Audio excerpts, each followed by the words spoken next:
Chères Colomiéroises, chers Colomiérois, nous venons de traverser une année inédite, douloureuse par bien des aspects. Un virus mal connu a mis en difficulté notre système de santé et a chamboulé nos vies. Chaque famille a été bouleversée par le virus du Covid. Sur le plan familial, par la maladie ou le décès d'un proche, par la privation de liberté de nous réunir. Sur le plan professionnel, avec la mise en place ou le renforcement du télétravail ou l'arrêt de l'activité des commerçants, des artisans, des entreprises. Sur le plan social, avec le chômage qui s'est accru. Sur le plan culturel, avec les associations ou les lieux culturels mis à l'arrêt. Cette crise a généré bien des inquiétudes et interrogations, mais a aussi montré la capacité de courage, de solidarité et d'innovation de nos concitoyens. Nous sommes bien évidemment dans l'impossibilité de nous réunir pour ce traditionnel moment des vœux. C'est pourquoi je m'adresse à vous de façon numérique comme de nombreuses fois depuis cette fin d'année. Je voudrais saluer la mobilisation sans faille des services municipaux qui ont assuré la continuité du service public en accompagnant les habitants, notamment les plus vulnérables. Depuis juillet, mon équipe et moi-même sommes investis totalement au service de notre ville. Nous nous sommes mis au travail immédiatement avec les agents de la collectivité et tous les partenaires. Nous avons commencé à mettre en œuvre le programme que vous avez choisi en nous installant à la mairie. Cependant, nous avons eu une période sans possibilité d'intervention sur les projets et dépenses engagés par mes prédécesseurs et avons dû voter un budget de transition ne reflétant pas nos ambitions. Je vais maintenant vous rendre compte des réalisations faites au cours de ces 6 derniers mois et des perspectives pour cette année autour des 5 défis que nous nous étions fixés durant la campagne. Notre premier défi, agir pour un meilleur cadre de vie. Tout d'abord, en accompagnant le projet de renouvellement urbain Chamiers Cœur de Ville 2025. Nous avons débloqué les derniers freins de ce projet ambitieux de métamorphose du cœur de ville et d'évolution pour tout le territoire communal. 48 millions d'euros investis avec l'ensemble des partenaires en faveur du logement, des équipements et espaces publics et du dynamisme économique. En 2020, l'ancien magasin Mutant et une partie des bâtiments du centre social Saint-Exupéry ont été démolis. Nous avons inauguré la place Beltrame.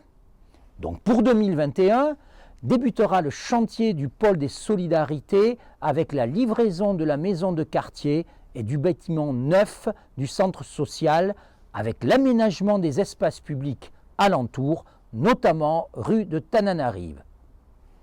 Sera livré en fin d'année le pôle artisanal Cap Artisan constitué de 12 box commerciaux.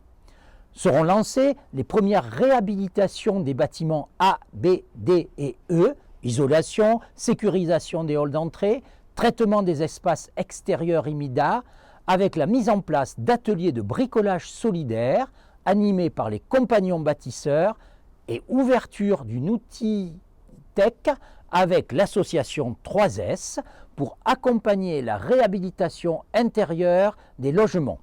Les premières opérations de démolition commenceront, celles des bâtiments C et E terre. Commencera également la construction de 20 logements sur la cité Jacqueline Auriol, ainsi que le lancement d'études pour la reconstruction de logements sur ce quartier. En parallèle, 22 logements vont sortir de terre sur les terrains Canteloube. Nous lancerons des études pour la programmation du futur gymnase ainsi que pour la restructuration de la voirie intérieure du quartier. L'entretien global et courant du cadre de vie et du patrimoine communal ne sera bien entendu pas délaissé en 2021.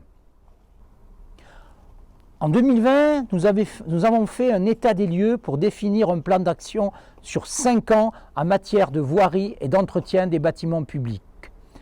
Nous travaillons avec la mairie de Marsac auprès du Grand Périgueux pour refaire la route de Marival. Le projet est acté en 2022-2023 en tant qu'itinéraire alternatif. En 2021, nous allons déployer le plan voirie. Nous allons lancer une étude d'aménagement paysager des entrées de ville aux deux extrémités de l'avenue du Général de Gaulle pour l'embellissement de notre commune. Nous agirons aussi en investissant les questions écologiques de manière transversale pour inscrire les actions municipales dans une logique vertueuse de développement durable. En 2020, nous avons ainsi obtenu le label EcoCert niveau 2 pour la restauration municipale scolaire et le portage des repas. Nous avons candidaté à l'appel à manifestation d'intérêt de l'ANRU, Agence nationale pour la rénovation urbaine, autour des quartiers fertiles, qui est un projet de développement d'agriculture urbaine à l'échelle de l'agglomération. Nous avons poursuivi l'optimisation de l'éclairage public en basse consommation, en partenariat avec le syndicat départemental d'énergie de la Dordogne.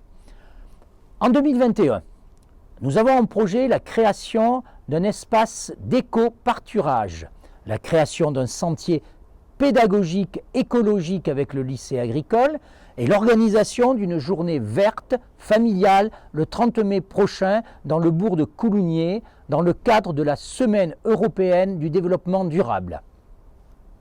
En ce qui concerne la tranquillité publique, en 2020, nous avons renforcé la collaboration des élus en charge de cette délégation avec les délégués à la cohésion police-population autour d'un point hebdomadaire. Nous avons mis en place une démarche de proximité avec les habitants pour réagir au plus près et au plus vite. Ceci a déjà abouti à une baisse de 20% des actes délictueux et d'incivilité. Nous avons relancé la participation citoyenne avec les quartiers signataires. En 2021, nous lancerons les études et les demandes de financement pour la mise en place d'un système de vidéoprotection. Notre deuxième défi, favoriser le vivre ensemble. Pour nos enfants, en 2020, nous avons organisé la consultation de tous les parents d'élèves sur les rythmes scolaires. C'est un bel exemple de démocratie participative puisque plus de 77% des parents y ont participé et 60,5% ont opté en faveur de la semaine de 4 jours. Nous avons remis un dictionnaire à chacun des 57 élèves de CM2. Nous avons entretenu les écoles avec le remplacement des menuiseries à la maternelle et les avons dotés des moyens nécessaires avec la pose d'une dizaine de tableaux numériques. Toutes les classes en sont désormais équipées. Nous avons mis à jour les conventions APSA, activités physiques, sportives et artistiques, dans le domaine sportif avec une nouvelle approche pédagogique. En 2021, nous réorganiserons le temps scolaire sur 4 jours pour la rentrée de septembre. Nous réorganiserons le pôle enfance et créerons un pôle jeunesse pour optimiser la coordination des animations sportives et culturelles. Nous mettrons à jour les conventions APSA dans le domaine culturel.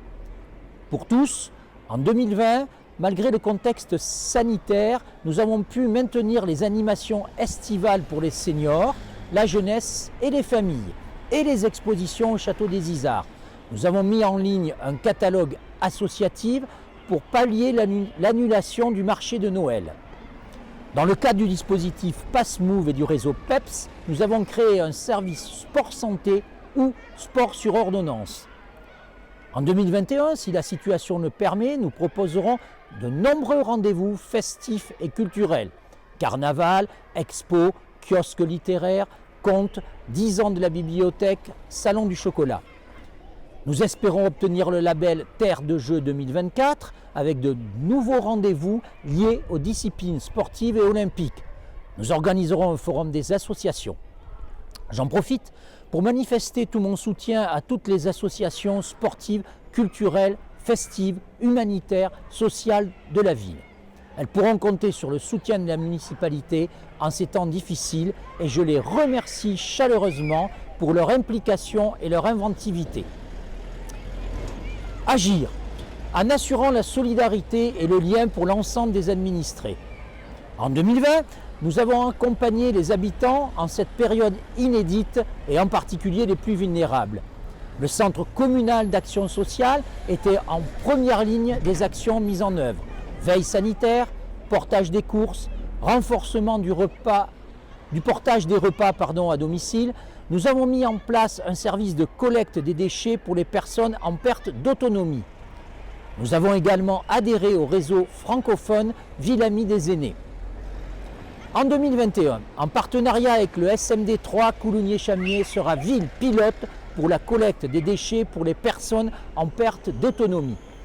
Nous organiserons en tant que ville amie des aînés des ateliers participatifs et transversaux pour mieux identifier les besoins et attentes de nos aînés, anticiper les problématiques liées au vieillissement et lutter contre l'isolement, y compris l'isolement numérique.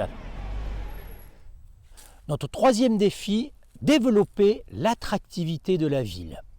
Outre le programme de renouvellement urbain qui va métamorphoser la ville, nous voulons agir pour une ville dynamique et donner envie de rester et de s'installer à Coulugné-Chamiers. En 2020, nous avons soutenu les commerces de proximité dans le cadre de la crise sanitaire. Nous avons développé le marché dominical à Coulugné et créé le marché à Chamiers le mardi. La gamme de produits proposés est largement étoffée. En 2021, nous allons baisser la fiscalité de 3 points, grâce notamment à la diminution du budget de fonctionnement afin de créer un choc fiscal. Nous allons travailler avec le Grand Périgueux pour attirer de nouvelles entreprises, en particulier sur Créa-Vallée Nord, où nous nous trouvons actuellement. Nous allons lancer une étude de marketing territorial pour se saisir de tous les enjeux de l'évolution de la ville afin de ne pas manquer ce virage historique. Notre quatrième défi, animer la vie démocratique, en encourageant la participation des habitants à la vie quotidienne de la commune. Nous travaillons à la mise en œuvre de conseils de quartier. Le lancement et l'appel à candidature se fera dès le mois de février dans le prochain bulletin municipal. Nous travaillons également dans le cadre du soutien au milieu associatif au lancement du premier budget participatif au profit des associations dès ce printemps 2021.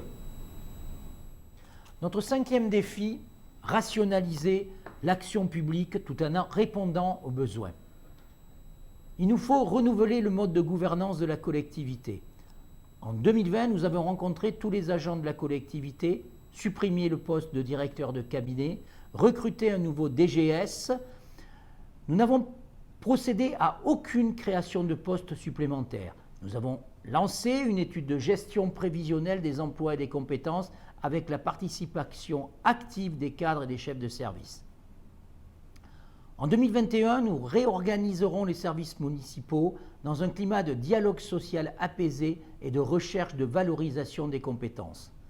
Notre objectif est d'améliorer le service public rendu à tous les Coulugnérois. Voici, mes chers concitoyens, les actions mises en œuvre durant les 6 premiers mois de travail, les sujets en préparation et le plan d'action sur les prochaines années. L'équipe des élus et moi-même sommes à la tâche avec enthousiasme et amour de notre ville pour la rendre encore plus rayonnante. Vous pouvez compter sur nous. La crise sanitaire est toujours là, mais le vaccin nous arrive et représente l'espoir d'en sortir. Je me ferai vacciner dès que viendra mon tour en faisant entièrement confiance à nos médecins et nos scientifiques. Au nom de l'ensemble du conseil municipal, je vous souhaite à toutes et à tous une très bonne année 2021.